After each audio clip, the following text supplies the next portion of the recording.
1번부터 좀 보시면 1번은 2012년 행정고시 재경직 문제인데요. 아주 간단하게 나왔습니다. 문제 좀 보시면 피셔의 시점 간 자원 배분 모형을 토대로 소비자의 효용 극대화에 대한 질문에 답해라. 여기서는 지금 최적화식을 줬는데요. 이 최적화식을 보통 안 주는데 줄 때 반드시 여러분 주든 안 주든 이 최적화식을 쓰고 들어가세요.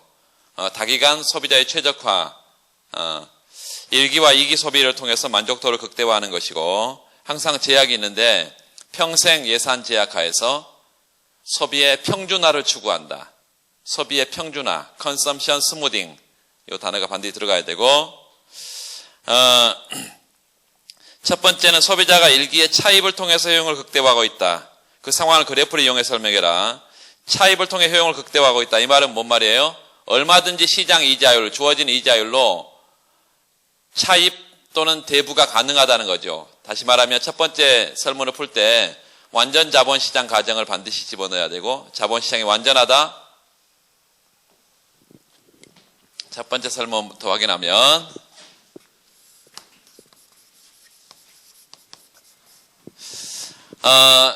이 모형은 피셔의 다기간 모형이고요. 다기간. 그리고 1기 효용만 극대화하는 것도 아니고 2기 효용만 극대화하는 것도 아니고 동태적인 효용, 1기와 2기의 동태적인 효용 극대화 모형이다. 그래서 maximize utility, 효용을 극대화하고, 효용은 1기 소비와 2기 소비로부터 오고, 물론 컨트롤할 수 있는 변수 C1, C2고, 제약이 항상 있다. 그 제약은 소비의 총 현재 가치가 1기 소비와 2기 소비의 현재 가치, 이걸 소비의 총현가, 총 현재 가치, 이게 소득, 1기 소득과 2기 소득의 Y2의 현재 가치. 그래서 이걸 보통 이제 소득의 총 현재 가치를 그냥 프레젠트 밸류 바탕에 이렇게 쓰고, 이 소득의 총 현재 가치 범위 내에서, 다시 말하면 범위라면 이게 부등호는 들어가지 않는데 왜 들어가지 않나? 왜 들어가지 않아요? 예산 선상의 소비를 하는 이유는요, 소비자의 공리가, 기본 공리가 단조성의 공리를 충족시켜야 되기 때문에 그렇다.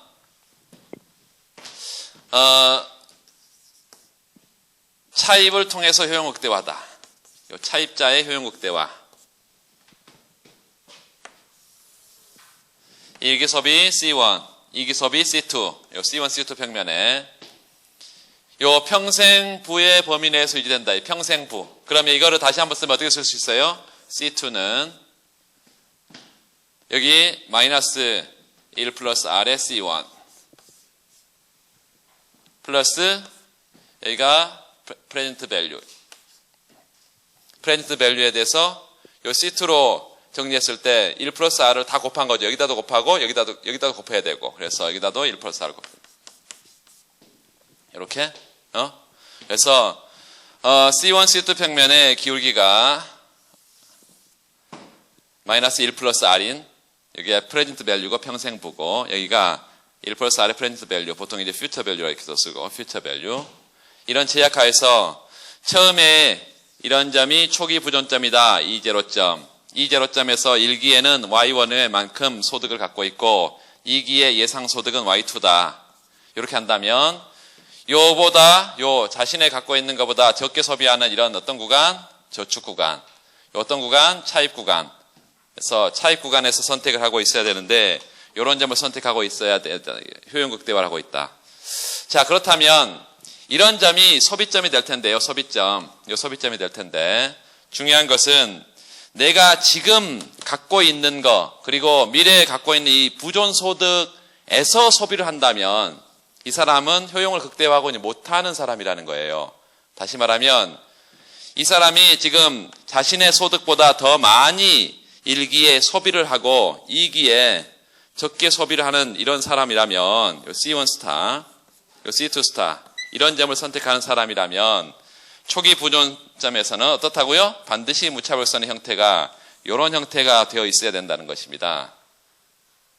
그래야 얘를 쭉 밀어내서 여기에 접할 때까지 밀어내지. 그 말은 요 초기 부존점이요, 이 제로점에서 MRS 값이요, MRS 무차별선의 접선의 기울기, 1, 2죠. MRS C1, C2. 어떤 점에서 요 E0점에서 MRS 값이 1 플러스 R, 예산선의 접선의 기울기의 절대값, 이거보다 항상 더 크게 나타날 거라는 거예요. 차입자는 현재 자신이 갖고 있는 소득보다 더 많이 소비를 해야 효용이 극대화되는 사람이기 때문에 이런 초기 부전점에서 이런 조건을 충족시켜야 되고, 물론 A점에서는 물론 같겠죠. MRS 값과 1 플러스 R의 예산선의 접선의 기울기가 같겠지. 이런 상태에서 최적화가 달성된다. 왜 그렇다고요? 이걸 조금만 더 해석을 해보면 이렇게 생각할 수 있겠습니다. 이 MRS 값은 MU C2, MU2, MUC1, 요게 1 플러스 R, 예산선의 접선의 기울 절대값. 얘보다 더 크다는 것은 요 C2로 평가한, 항상 분모로 평가한 분자값이죠, 이거는. 이렇게 C2로 평가한 C1 한 단위, 요 한 단위, 뭐 했을 때, 추가 뭐 했을 때, 소비했을 때, 효용의 증분이죠.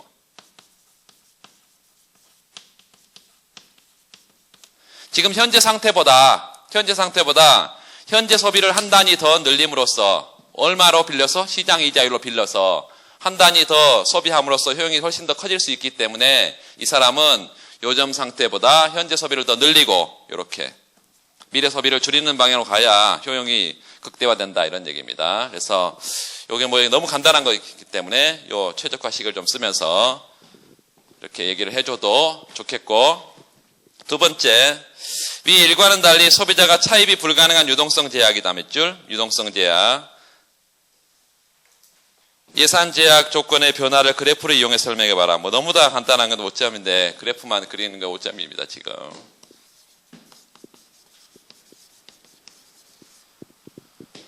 그래서 먼저 뭐라고 말할 수 있다? 현재 소비 C1. 이게 자신의 요 가처분 소득, 이걸 넘어서지 못한다, 이런 얘기입니다. 물론 얘가 뭘 하고자 해요?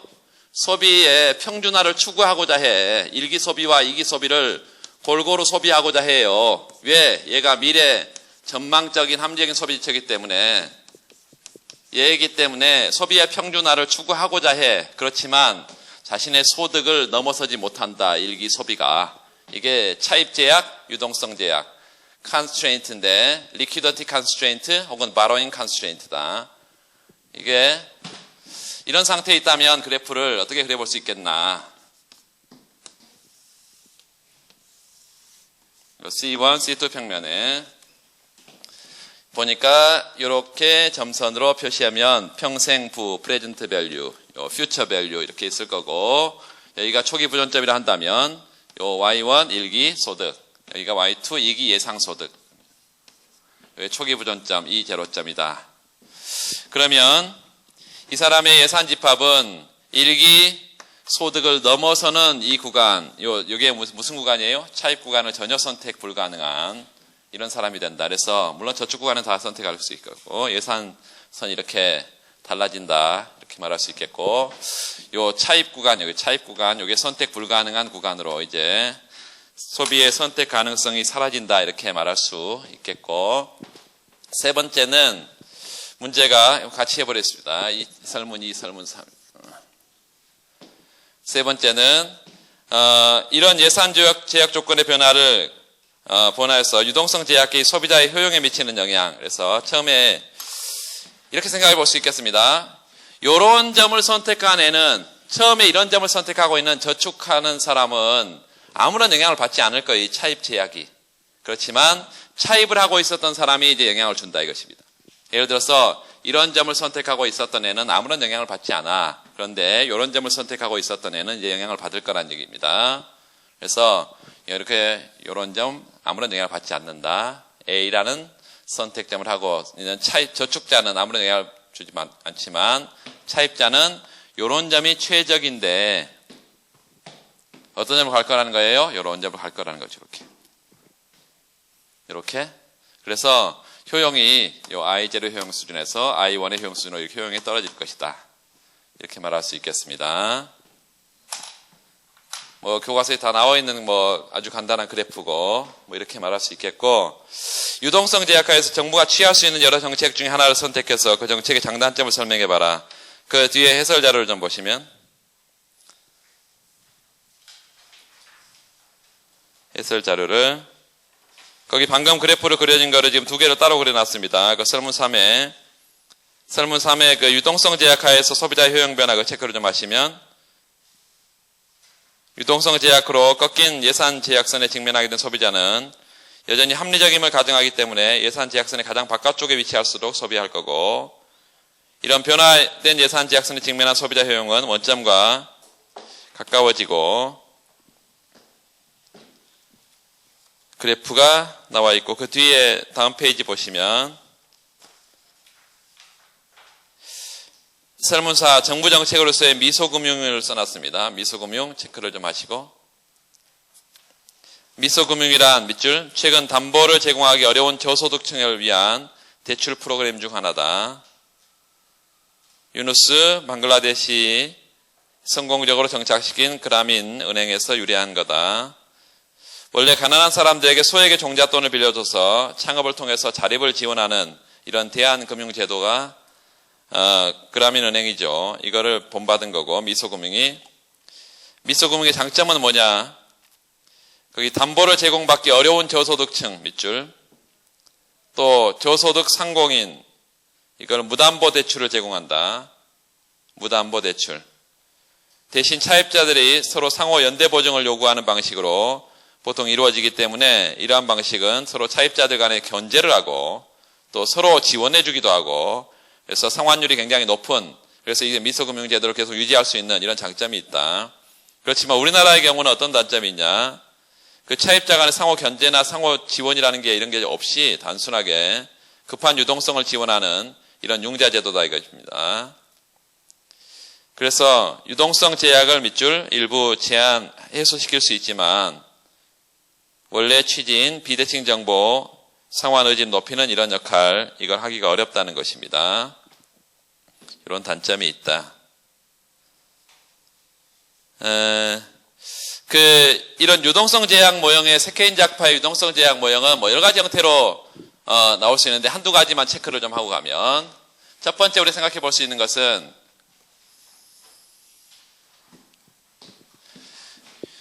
세케인 작파의 유동성 제약, liquidity constraint, 유동성 제약하에서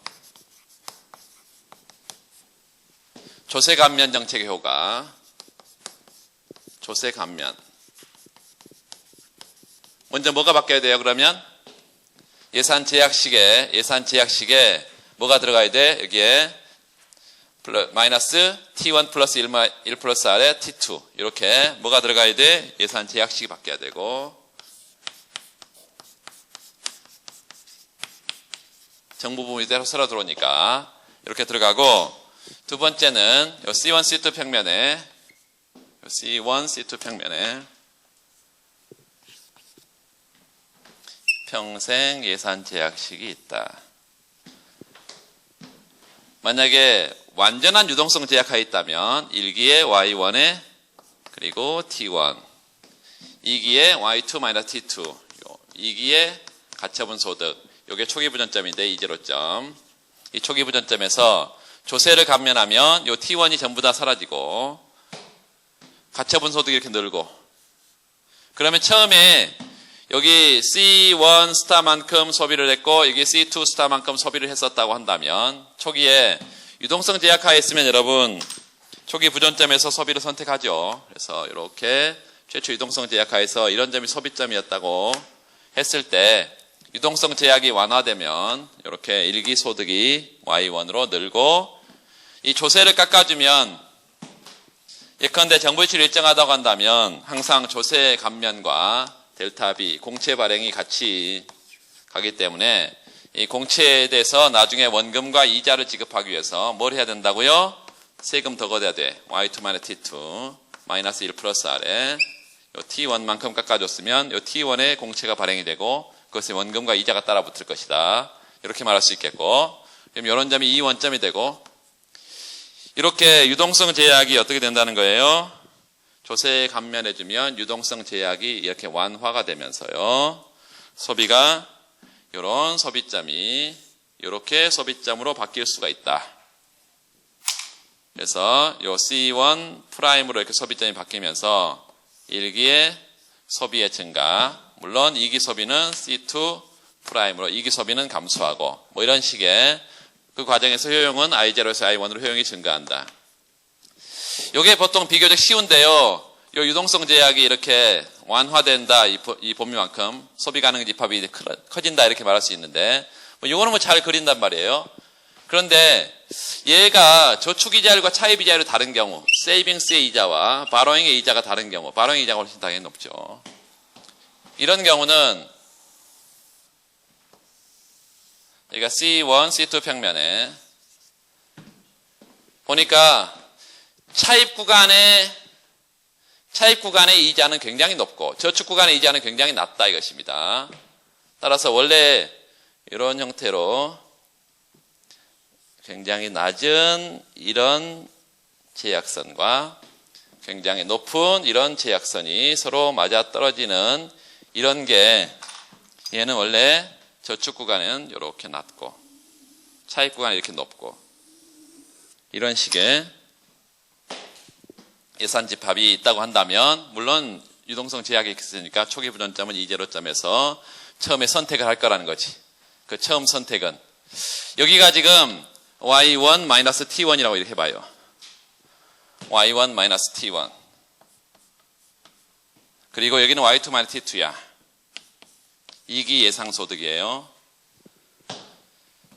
그러면 이제 조세 감면 정책을 쓰면 요 T1을 전부 다 깎아줘 버렸을 때 요 Y1으로 가처분 소득이 늘 텐데 이 가처분 소득의 증가는 요런 선상의 한 점의 선택점이 될까요? 아니면 요런 선상의 한 점의 선택점이 될까요? 어디로 확장이 돼? 소비점이. 요 1번, 2번. 알아서 해라 이거죠. 요거 좀 조심해야 되는데 이러한 예산 제약이 어떻게 확장이 되냐면 이렇게 확장이 됩니다. 이렇게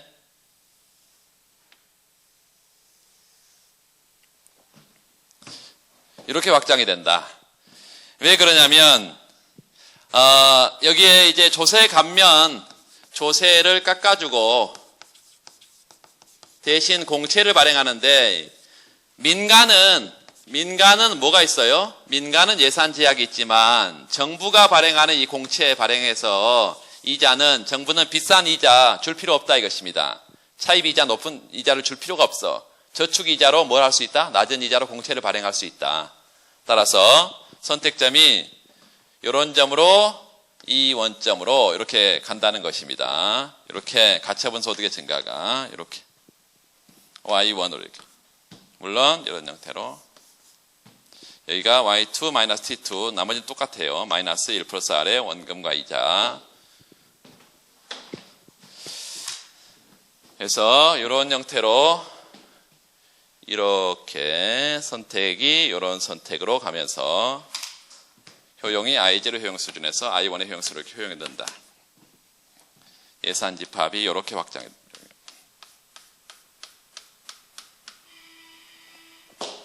소비는 C1 스타에서 C1 프라임으로 이렇게 늘고 그래서 유동성 제약 하에서 조세 감면 정책은 누구와는 달리 RET와는 달리 세 고전학파와는 달리 세 케인즈는 다 효과가 있다. 과잉 민감성, 현재 소득의 증가가 소비의 평준화라는 이런 피셔의 주장 혹은 RET의 주장과는 달리 유동성 제약 하에서는 현재 소득의 증가가 어디에 영향을 준다? 현재 소득에 민감하게 영향을 준다. 현재 소득. 그래서 그런 경우는 이런 형태로 C1, C2 평면에 처음에 최초의 예산 집합이 이렇게 있다. 이렇게 유동성 제약이 있다. Y1-T1 여기가 Y2-T2다. 2기의 가처분 소득 이런 점이 있다. 처음에는 이런 형태로 예산 집합이 표시되어 있다고 하면 뭐가 늘었을 때요? 얘가 일기의 소득이 Y1이 늘었다. 그러면 요거는 뭘 늘려요? 평생부를 늘리죠. 그래서 이 절편값 자체가 바뀝니다. 이렇게 절편값 자체가 바뀝니다. 이게 프레젠트 밸류에서 프레젠트 밸류 프라임으로 이렇게 절편값 자체가 바뀌고, 이렇게 초기 부전점이 2제로점인데 뭐만 들었어요? 요 일기소득만 들었어. 따라서 일기소득만 늘면 이렇게 이런 점이 새로운 이 원점이 부전점이 되고, 이런 형태로 유동성 제약이 y1이 y1 마이너스 t1에서 y1 프라임 이렇게 y1 마이너스 t1 이렇게, 물론 t1은 그대로 있겠습니다. 이걸 보통 이제 교과서에는 그냥 y1 이렇게 쓰고 y1 프라임 이렇게도 쓸 수 있겠고요. 그러면 소비는 어떻게 변한다? 요 일기의 소비만 크게 늘면서 I0에서 I1으로 이기 소득에는 전혀 영향을 주지 않고, 현재 소득의 증가가 전부 다 뭐에? 현재 소비에 영향을 주는 케인즈의 절대 소득 가설처럼 이렇게 결론이 나온다. 이게 소비의 과잉 민감성. 과잉 둔감성은요, 이게 수직으로 쭉 올라가면서 선택점이 여기 점에서 이런 점을 가겠죠. 그래서 현재 소비는 전혀 변하지 않고 미래 소비 만드는 이런 과잉 둔감성. 미래의 뭐요? 감세에 대한 예상, 뭐 이런 식으로.